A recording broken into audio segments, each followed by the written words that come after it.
Hello दोस्तों, हमारे channel रोचक कहानियाँ में एक बार फिर से आपका बहुत बहुत स्वागत है।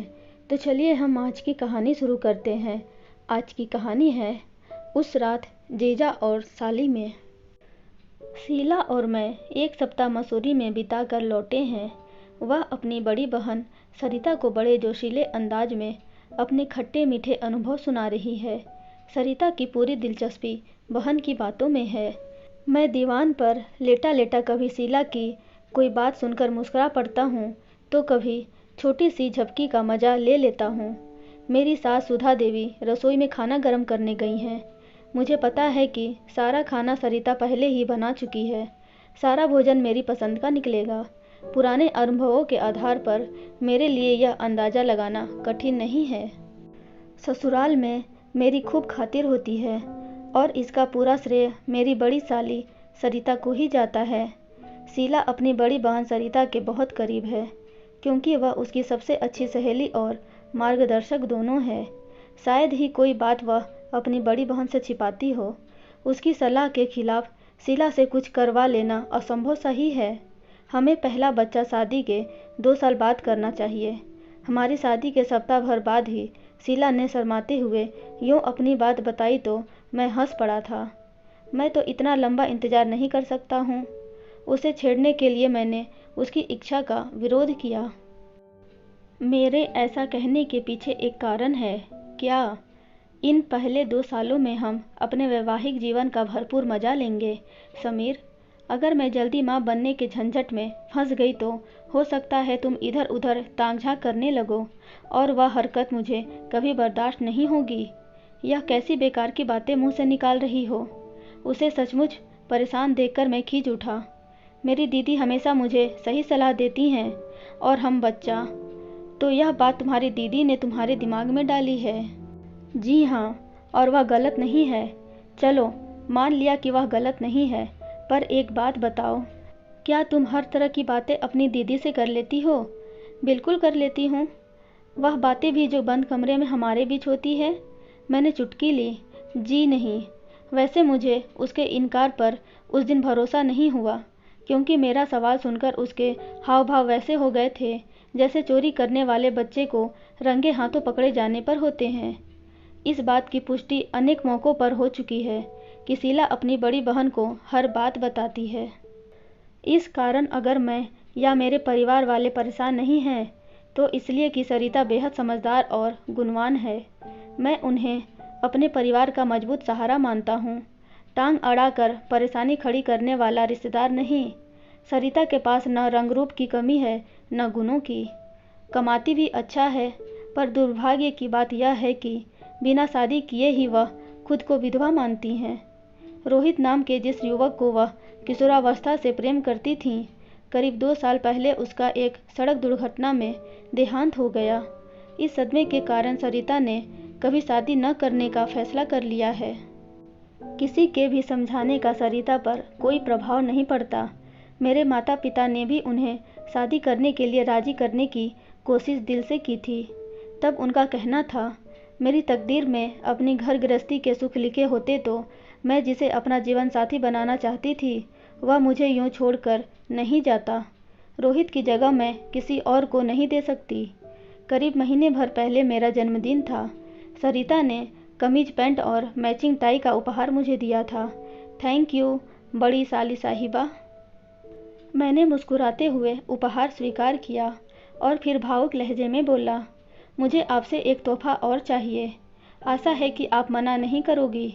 बिल्कुल नहीं करूँगी, उन्होंने आत्मविश्वास से भरे स्वर में फ़ौरन जवाब दिया। आप शादी कर लो प्लीज़। मैंने विनती सी की। पहले तो वह चौंकी, फिर उनकी आंखों में गंभीरता के भाव उपजे और अगले ही पल वह खिलखिलाकर हंस भी पड़ी। सॉरी समीर, उपहार तुम्हें अपने लिए मांगना था। मेरा शादी करना तुम्हारे लिए गिफ्ट कैसे बन सकता है? आपका अकेलापन दूर हो जाएगा। इससे बड़ा गिफ्ट मेरे लिए और कुछ नहीं हो सकता। तुम सबके होते हुए मुझे अकेलापन का एहसास कैसे हो सकता है? शीला और मेरे गले में बाहें डालकर सरिता हंस पड़ी और मेरा प्रयास एक बार फिर बेकार चला गया। हमारे मसूरी घूमकर आने के बाद सरिता ने मुझे और शीला को पास बिठाकर एक महत्वपूर्ण मुद्दे पर चर्चा शुरू की थी। समीर, तुमको भविष्य को ध्यान में रखकर अब चलना शुरू कर देना चाहिए। खर्चे संभलकर करना शुरू करो। बचत करोगे तो ही बच्चों को अच्छी शिक्षा दे पाओगे, अपने मकान में रह सकोगे। वह हमें इस तरह समझाते हुए काफ़ी गंभीर नज़र आ रही थीं। हम दोनों नौकरी करते हैं, पर आज के समय में मकान खरीदना बड़ा महंगा हो गया है। अपने मकान में रहने का सपना जल्दी से पूरा होने का फ़िलहाल कोई मौका नहीं है। मैंने दबी आवाज़ में कहा। तुम दोनों क्या मुझे पराया समझते हो? उन्होंने फ़ौरन आहत भाव से पूछा। ऐसा बिल्कुल भी नहीं है। तब अपने मकान का सपना पूरा करना तुम दोनों की ही नहीं, बल्कि हम तीनों की जिम्मेदारी है। समीर, आखिर मैं, माँ और तुम दोनों के अलावा और किसके लिए कमा रही हूँ? वह नाराज़ हो गई थी। उन्हें मनाने के लिए मुझे कहना पड़ा कि जल्दी ही हम 3 बेडरूम वाला फ्लैट बुक करेंगे और उनकी आर्थिक सहायता शहर से स्वीकार करेंगे। मेरे द्वारा ऐसा वादा करा लेने के बाद ही उनका मूड सुधरा था। शीला और मेरे मन में उनके प्रति कृतज्ञता का बड़ा गहरा भाव है। हम दोनों उनके साथ बड़ी गहराई से जुड़े हुए हैं। तभी उनकी व्यक्तिगत ज़िंदगी का खालीपन हमें बहुत चुभता है। बाहर के लोगों के सामने वह सदा गंभीर बनी रहती हैं, पर हम दोनों से खूब खुली हुई हैं। उस दिन दोपहर का खाना सचमुच मेरी पसंद को ध्यान में रखकर सरिता ने तैयार किया था। मैंने दिल खोलकर उनकी प्रशंसा की और वह प्रसन्न भाव से मंद मंद मुस्कुराती रहीं। खाना खाने के बाद मैंने 2 घंटे आराम किया। जब नींद खुली तो पाया कि शरीर यूँ टूट रहा था मानो बुखार हो। कुछ देर बाद ठंड लगने लगी और घंटे भर के भीतर पूरा शरीर भट्टी की तरह जलने लगा। सरिता जिद करके मुझे शाम को डॉक्टर के पास ले गईं। हमें रात को घर लौटना था, पर उन्होंने जाने नहीं दिया। ज़्यादा परेशान मत होइए आप, मैंने उन्हें समझाते हुए कहा। इस मौसम में यह बुखार मुझे हर साल पकड़ लेता है। 2-4 दिन में ठीक हो जाऊंगा। उनकी चिंता दूर करने के लिए मैंने अपनी आवाज़ में लापरवाही के भाव पैदा किए तो वह गुस्सा हो गईं। समीर, हर साल तुम बीमार नहीं पड़ोगे तो कौन पड़ेगा? उन्होंने मुझे डांटना शुरू किया। तुम्हारा न खाने का कोई समय है, न ही सोने का। दूध से तुम्हें एलर्जी है। फल खाने के बजाय तुम टिक्की और समोसे पर खर्च करना बेहतर मानते हो। अब अगर तुम नहीं सुधरे तो मैं तुमसे बोलना बंद कर दूंगी। साली साहिबा, आप इतना गुस्सा मत करो। मैंने फ़ौरन नाटकीय अंदाज में हाथ जोड़े। मैंने दूध पीना शुरू कर दिया है। आपके आदेश पर अब लंच भी ले जाने लगा हूँ। वैसे एक बात आप मेरी भी सुन लो। अगर कभी सचमुच आपने मुझसे बोलना छोड़ा तो मैं आमरण अनशन कर दूंगा। फिर मेरी मौत की जिम्मेदार। सरिता ने आगे बढ़कर मेरे मुंह पर हाथ रख दिया और मेरे देखते ही देखते उनकी आंखों में आंसू छलक आए। इतने खराब शब्द फिर कभी अपनी ज़बान पर मत लाना समीर। किसी अपने को खोने की कल्पना भी मेरे लिए असहनीय पीड़ा बन जाती है। उनका गला भर आया। I am sorry. भावुक होकर मैंने उनका हाथ चूमा और माफ़ी मांगी। उन्होंने अचानक झटका देकर अपना हाथ छुड़ाया और तेज चाल से चलती कमरे से बाहर निकल गई। मैंने मन ही मन पक्का संकल्प किया कि आगे से ऐसी कोई बात मुंह से नहीं निकालूंगा जिसके कारण सरिता के दिल में रोहित की याद ताज़ा हो और दिल पर लगा जख्म फिर से टीसने लगे। अगले दिन सुबह भी मुझे तेज बुखार बना रहा। शीला को ऑफिस जाना जरूरी था। मेरी देखभाल के लिए सरिता ने फ़ौरन छुट्टी ले ली। उस दिन सरिता के दिल की गहराइयों में मुझे झांकने का मौका मिला। उन्होंने रोहित के बारे में मुझे बहुत कुछ बताया। कई बार वह रोईं भी। फिर किसी अच्छी घटना की चर्चा करते हुए बेहद खुश हो जाती और अपने दिवंगत प्रेमी के प्रति गहरे प्यार के भाव उनके हाव भाव में झलक उठते। मुझे नहीं लगता कि सरिता ने मेरे अलावा कभी किसी दूसरे से इन सब बातों को बांटा हो। उन्होंने मुझे अपने बहुत करीब समझा है। इस एहसास ने मेरे अहम को बड़ा सुख दिया। शाम को मेरी तबीयत ठीक रही, पर रात को फिर बुखार चढ़ गया। शीला भी अपने आप को ढीला महसूस कर रही थी, सो वह मेरे पास सोने के बजाय अपनी माँ के पास जाकर सो गई।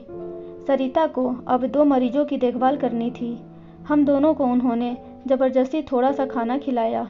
वह नहीं चाहती थी कि भूखे रहकर हम अपनी कमजोरी बढ़ाएं। रात 11 बजे के आसपास मेरा बुखार बहुत तेज हो गया। सब सो चुके थे, इसलिए मैं चुपचाप लेटा बेचैनी से करवटें बदलता रहा। नींद आ रही थी, पर तेज बदन दर्द के कारण मैं सो नहीं सका। शायद कुछ देर को आंख लग गई होगी, क्योंकि मुझे न तो सरिता के कमरे में आने का पता लगा और न ही यह कि उन्होंने कब से मेरे माथे पर गीली पट्टियाँ रखनी शुरू की। तपते बुखार में गीली पट्टियों से बड़ी राहत महसूस हो रही थी।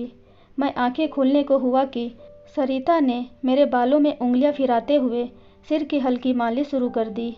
इस कारण आंखें खोलने का इरादा मैंने कुछ देर के लिए टाल दिया।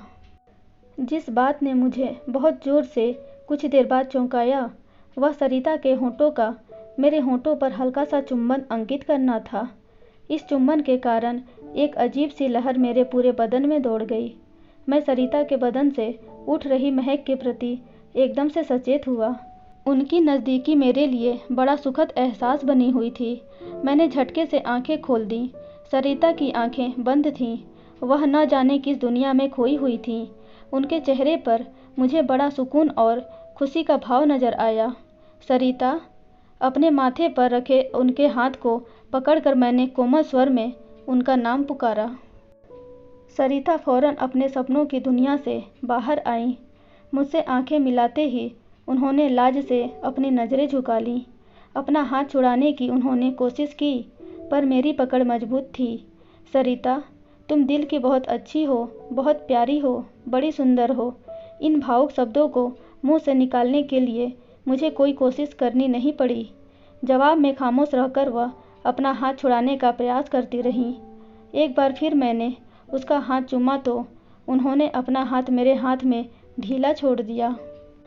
मैं उठकर बैठ गया। सरिता की आंखों में मैंने प्यार से झांका।